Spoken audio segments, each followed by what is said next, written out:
friends, and welcome back to my channel. My name is Emma. If you don't know me already, I make houseplant content all over the internet. So if you want to learn about houseplant care and my journey as a houseplant parent, check out some of my other videos. Today, we are going to be talking about one of my newer favorite plants, Syngoniums. Syngoniums are a gorgeous plant, often known for their arrowhead-shaped leaves, which is why they're called arrowhead plants sometimes. But they come in a wide variety of shapes and sizes and colors. That's why they are slowly becoming one of my favorites. There are so many different types, and they range from like super common and not that expensive to a bit more rare and more expensive. So it's like kind of a fun thing to collect. The main colors you will see in Syngoniums are greens and whites and pinks. A lot of the varieties have different combinations of that. This one here is a milk confetti, and as you can see, it's like a very light pale green and some light pink flecks in there. It's also Syngoniums like the Albo, where it's like big strong white bits, the mottled or mojito ones where it's just dark green and light green mottled. Like there's loads of different varieties. They're just great plants, and I'm really excited that I am starting to collect them more now. They are somewhat vining, climbing plants. You can train them to climb and put them on a moss pole. I have my Wenlandii on a moss pole, and it's just growing up here. It started to grow really leggy, and so that's why I put it on the pole. But you can also prune them and kind of grow them as a more bushy plant, or just leave them to trail down. There's lots of different options when it comes to Syngoniums, which is another really cool thing about them. Really quick before I get into the care of Syngoniums, if you like this video, please give it a thumbs up down below and leave a comment on your favorite type of Syngonium, because I might want more. So give me some ideas and subscribe for more. Right, let's get into it. Light is, of course, very important for Syngoniums. They do like bright indirect light. Anything less than that and it can cause them to lose their sort of variegation or cause them to grow leggy, which isn't necessarily ideal. But also you want to be aware of too bright of light. Direct sun can burn their very delicate leaves. They are very thin and fragile, so they're easily burnt, especially the ones with like white variegation. Those can burn like that, so try to keep them out of direct sunlight if you can, because they're not gonna like it. They will very much grow towards the light though, so if you are trying to grow a bushy plant and you want it to be like full all the way around, you want to probably rotate the plant maybe a quarter turn every time you water it, just to give it an even amount of light on all sides and keep it growing in all directions. Most of my Syngoniums, since they are small, are living in my IKEA greenhouse cabinet, which is like quite close to a southwest facing window. It doesn't get the most light throughout the day because I live in the UK. It's just generally pretty dark, so I do have the grow light on for at least 6 or 7 hours a day in the winter, if not more. On like super gray days, I might just turn it on all day. In the summer, I might lower that down to like 4 or 5 hours a day, but they kind of do just still need the grow light for me in my home because it's not the brightest of spots, so that's just what happens. I live in the UK and they need extra help because they like the bright light. Syngoniums like to stay somewhat moist.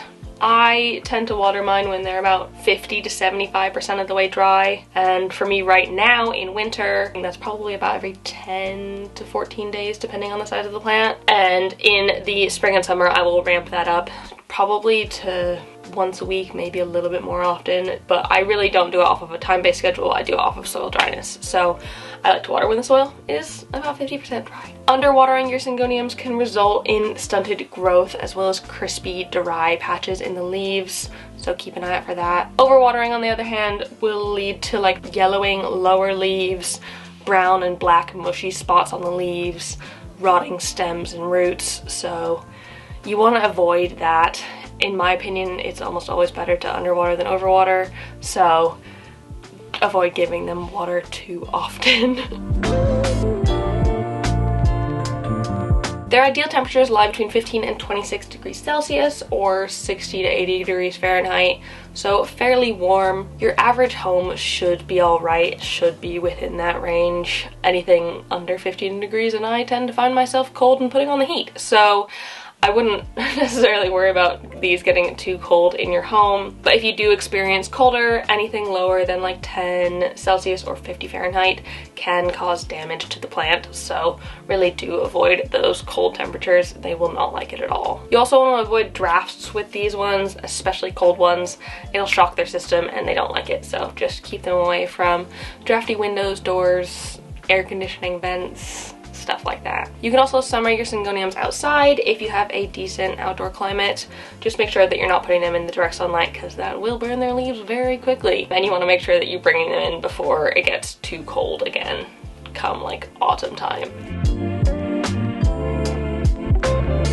Average household humidity, or like 40 to 50%, should be fine for syngoniums, but they would prefer it a little bit higher, like sort of 60 plus. If you can possibly give that to them, great. They're gonna love you for it and they'll grow faster for it.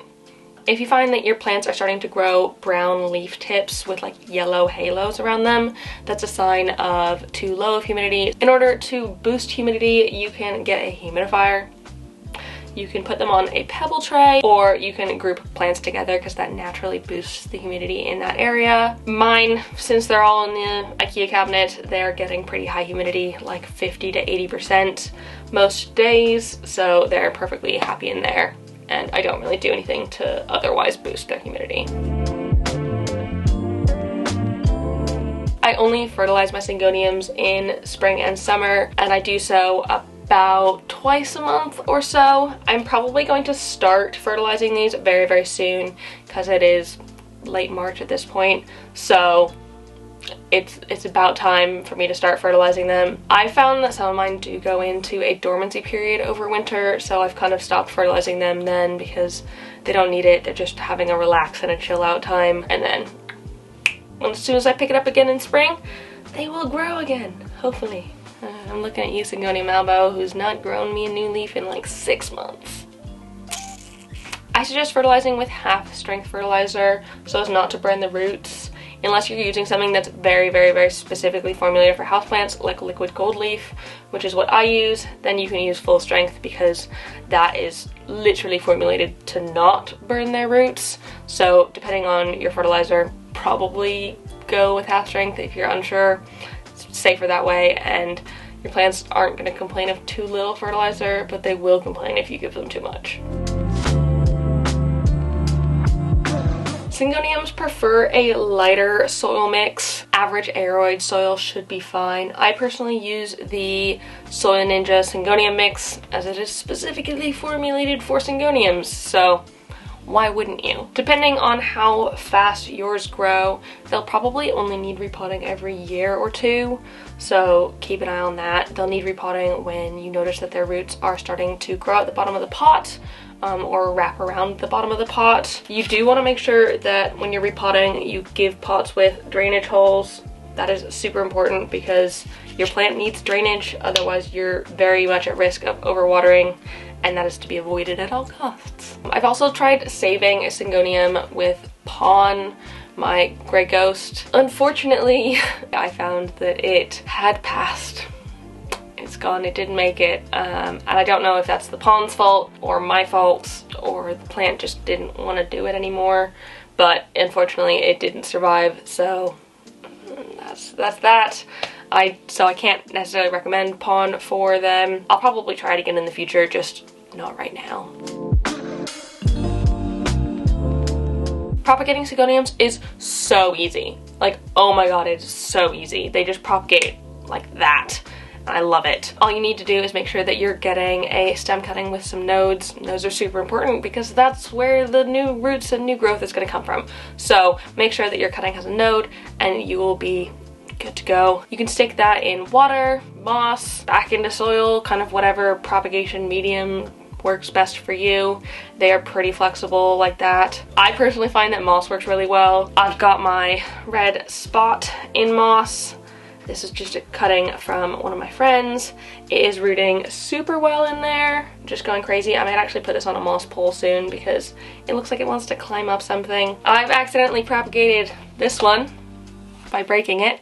Whoops. I'm not really sure how I broke it, but I did. Essentially, I just took the bit that I broke off and popped it in moss, and it went absolutely crazy. It just grew insanely. There's like this entire bit and it like winds around here.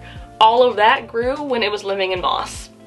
So this plant absolutely loved moss. It went crazy. I think from now on I'm pretty much only gonna prop syngoniums in moss just because I know they really, really like it. So don't worry if you accidentally break your syngonium. As long as it's got a node, you can prop that and add it back into the plant and make a fuller plant out of it. So what's not to love about that? Unfortunately, syngoniums are toxic to humans and pets, so keep them out of reach of some curious critters or your children. They do not want to be eating these. Ingestion can cause vomiting, nausea, lots of unfun stuff. I've also heard that the syngonium sap can be an irritant on your skin. I personally haven't noticed that, but I've not like rubbed the sap all over my skin. So people do suggest to wear gloves when handling them. It's just good to know in case you have sensitive skin. So that is it. That is how I care for my syngoniums. I really hope you enjoyed this video. If you did, leave a thumbs up down below and leave a comment on other houseplants you'd like me to talk about in the future, and subscribe for more. Thank you so much for watching, and I will see you next time. Bye!